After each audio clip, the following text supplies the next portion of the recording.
On PC and mobiles, I will show you in a few moments how to join Poke Go Discord server. It's the same method on both PC and mobiles.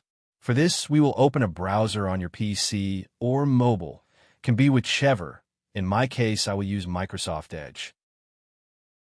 Now click on the URL bar and type this URL to be able to join this Discord server.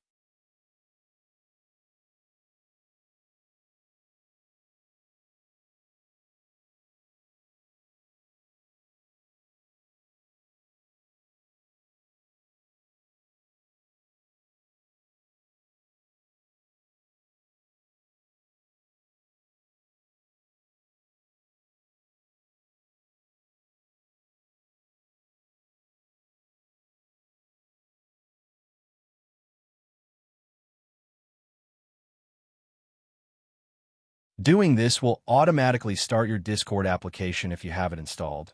Then click Join, and you'll have access to the Discord server.